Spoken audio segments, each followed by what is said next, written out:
السلام علیکم اسٹوڈنٹس، کیسے ہیں آپ؟ آج ہم چیپٹر نمبر 5 تاریخ پاکستان کا ٹاپک ڈسکس کریں گے۔ 1977 سے 1988 کے دوران پاکستان میں نفاذ اسلام کے اہم پہلو۔ ان سب کو ڈسکس کرنے سے پہلے ہم تھوڑا سا اس کا تعارف کر لیتے ہیں کہ جنرل ضیاء الحق کا یہ دور حکومت تھا 1977 تا 1988۔ انہوں نے ملک میں مارشل لا نافذ کر دیا تھا کیونکہ وہ ایک فوجی جرنل تھے اور ملک کے حالات خراب ہونے لگے، تو جب وہ کنٹرول سے باہر ہو رہے تھے تو انہوں نے ملک کا انتظام سنبھال لیا۔ تو کیونکہ 1977 میں عام انتخابات ہونے جا رہے تھے ملک میں، تمام سیاسی جماعتوں نے مل کر پیپلز پارٹی کا مقابلہ کرنے کا فیصلہ کیا، کیونکہ اس وقت ملک میں حکومت پیپلز پارٹی کی تھی اور جن تمام جماعتوں نے مل کر ایک اتحاد قائم کر لیا اور اس کا نام رکھا پاکستان قومی اتحاد، جس کے سربراہ مولانا مفتی محمود تھے جو کہ مولانا فضل الرحمان کے والد محترم تھے۔ 7 مارچ 1977 کو قومی اسمبلی کے انتخابات ہوئے جن میں پیپلز پارٹی بھاری اکثریت سے جیت گئی۔ قومی اتحاد نے اس پر دھاندلی کا الزام لگا دیا کہ ان لوگوں نے دھاندلی کی ہے اور 10 مارچ کو ہونے والے صوبائی اسمبلیوں کے انتخابات کا بائیکاٹ کیا اور انتخابات کو کالعدم قرار دینے کے لیے نظام مصطفیٰ کے نام سے ایک تحریک کا بھی آغاز کیا۔ جب حالات خراب ہونے لگے تو مسٹر بھٹو نے قومی اتحاد کو مذاکرات کی دعوت دے دی۔ ابھی مذاکرات جاری ہی تھے کہ 5 جولائی 1977 کو فوج کے جنرل ضیاء الحق نے بھٹو حکومت کا تختہ الٹ کر ملک میں مارشل لا لگا دیا، یعنی فوجی حکومت آ گئی، ملک کا انتظام فوجیوں کے ہاتھ میں آ گیا۔ جنرل ضیاء الحق نے جولائی 1977 سے اگست 1988 تک تقریباً 11 سال ملک پر حکومت کی۔ 17 اگست 1988 کو جنرل ضیاء الحق ہوائی حادثے کا شکار ہو گئے اور اس کے بعد سینٹ کے چیئرمین غلام اسحاق خان نے قائم مقام صدر پاکستان کا عہدہ سنبھالا۔ اب ہم دیکھتے ہیں کہ انہوں نے اپنے عہد حکومت میں کون کون سے پہلو ہیں جن کو پاکستان میں نافذ کیا، اسلامی پہلو۔ تو سب سے پہلے جو انہوں نے کام کیا وہ کیا تھا؟ شرعی عدالتوں کا قیام۔ اب شرع کسے کہتے ہیں یا شریعت کسے کہتے ہیں، سب سے پہلے اس کو سمجھنا ضروری ہے۔ اب شریعت ہوتی ہے اسلامی قوانین کو ہم کیا کہتے ہیں؟ شریعت بولتے ہیں۔ تو انہوں نے اسلامی قوانین کو فالو کیا عدالتوں میں۔ 10 فروری 1979 کو ایک آرڈیننس کے ذریعے تمام ہائی کورٹس میں شریعت بینچ قائم کیے گئے اور ان میں علماء کو بطور جج شامل کیا گیا۔ 1980 میں شریعت بینچوں کے بجائے وفاقی شرعی عدالتیں بنا دی گئیں جو ماتحت عدالتوں کے فیصلوں کے خلاف اپیل سنتی تھی اور اسلام کی تشریح کرتی تھی، یعنی اسلام کو فروغ کے لیے کام کرتی تھی۔ تو وفاقی شرعی عدالتوں کے جو فیصلے ہوتے تھے ان کے خلاف اپیل جو ہوتی تھی ان کی سماعت سپریم کورٹ کا بینچ کرتا تھا جو پاکستان کی سب سے بڑی عدالت ہے۔ تو سیکنڈ جو انہوں نے کام کیا وہ کیا تھا کہ شرعی حدود کا نفاذ۔ اب حد کیا ہوتی ہے؟ لمٹ، یعنی کیونکہ ہمارا ملک اسلامی ملک ہے، ہمارا مذہب جو ہے وہ اسلام ہے، ہم مسلمان ہیں، تو ظاہر ہے ہم اسلامی قوانین کو ہی فالو کرتے ہیں، تو اسی لیے انہوں نے شرعی حدود جو ہے وہ نافذ کر دی کہ ہمارے اسلام نے ہمارے لیے کیا کیا قانون جو ہیں، کیا کیا حدیں مقرر کی ہیں، ان کا نفاذ وہ عمل میں لے کر آئے۔ جیسے 1979 میں انہوں نے حکومت نے شرعی حدود کا آرڈیننس نافذ کیا جس کے مطابق کیا چوری، شراب نوشی، زنا اور دوسرے جرائم پر شرعی سزائیں دینے کے احکامات جاری کیے گئے، جیسے کہ اسلام میں چوری کی سزا ہاتھ کاٹ دینا ہے، اسی طرح زنا کی سزا غیر شادی شدہ کے لیے جو ہے 70 کوڑے اور شادی شدہ کے لیے سنسار کر دینا، اس کی سزا متعین کی گئی ہے۔ تو اسی طرح تمام جرائم کی جو سزائیں ہمارے مذہب نے متعین کی تھی وہ ساری جو ہے نافذ کر دی گئیں، ان کو کہتے ہیں شرعی حدود کا نفاذ۔ اس کے بعد زکوٰۃ و عشر کا نظام۔ اب زکوٰۃ کیا ہوتی ہے؟ مطلب صاحب نصاب مسلمانوں سے ہر سال بینکوں میں جمع شدہ رقوم کی بنیاد پر یکم رمضان کو 2.5% زکوٰۃ وصول کی جاتی ہے، یعنی ان کے بینکوں میں پڑے ہوئے ان کے روپے میں سے 2.5% کٹوتی کر لی جاتی ہے زکوٰۃ کی مد میں۔ اس کا مقصد صرف یہ ہوتا ہے کہ پیسہ چند ہاتھوں میں مرتکز ہو کر نہ رہ جائے بلکہ غریبوں اور مسکینوں تک بھی پہنچے اور حقدار کو اپنا حق ملے، تو اس کے لیے زکوٰۃ کا نظام قائم کیا گیا ہے اسلام میں۔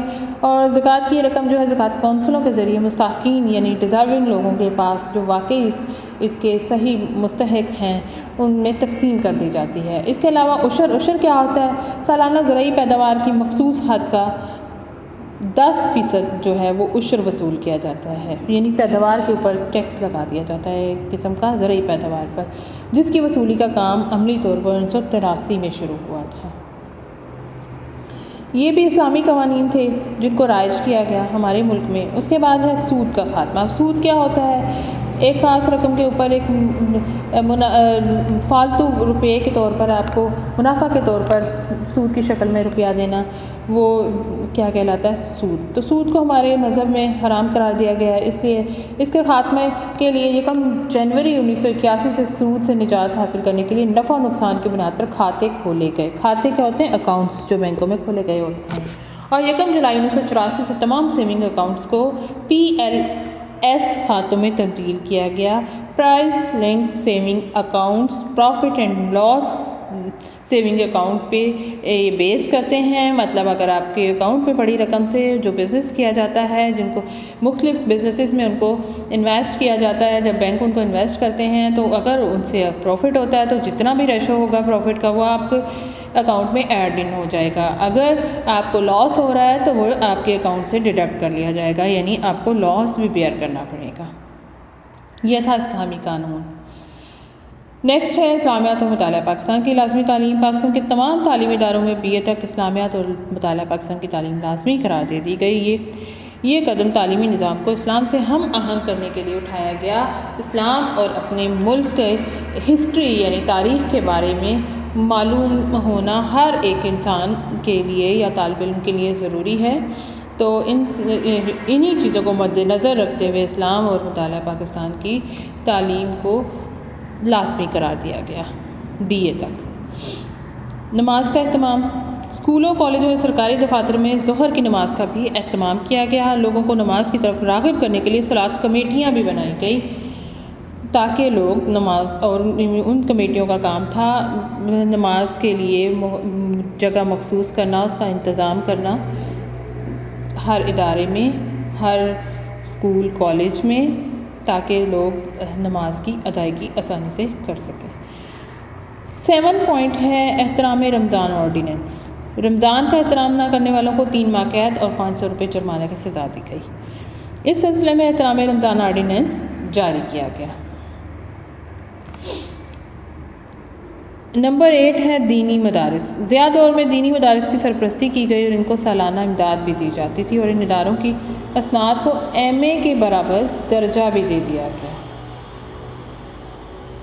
یہ بھی ایک اسلامی قوانین کے نفاذ کے سلسلے کی اہم کڑی تھی، دینی مدارس کو سرپرستی دینا اور ان کی جو اسناد ہیں ان کو MA کے برابر درجہ بھی دینا۔ پھر عربی کی لازمی تعلیم قرار دی گئی۔ اسکولوں میں جماعت ہشتم تک یعنی ششم سے جماعت ہشتم تک عربی زبان کی تعلیم لازمی قرار دے دی گئی۔ اب ششم کیا ہوتا ہے؟ 6، چھٹی جماعت سے لے کر ہشتم 8ویں یعنی 8 کلاس تک عربی زبان کی تعلیم کو لازمی قرار دے دیا گیا۔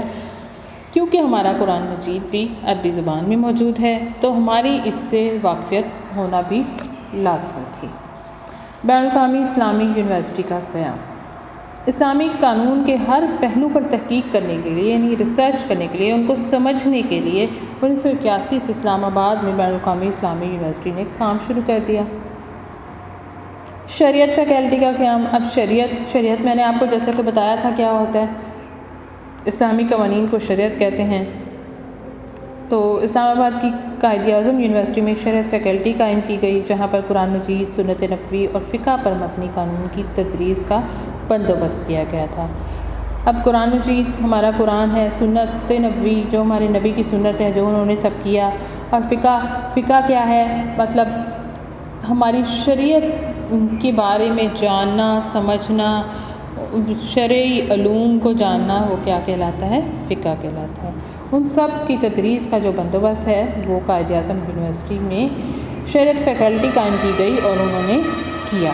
تو یہ تھی تمام وہ پہلو جو نفاذ اسلام کے لیے مطلب پاکستان میں قائم کیے گئے، اور جنرل ضیاء الحق نے اپنے دور حکومت میں یہ سب کیا ہے۔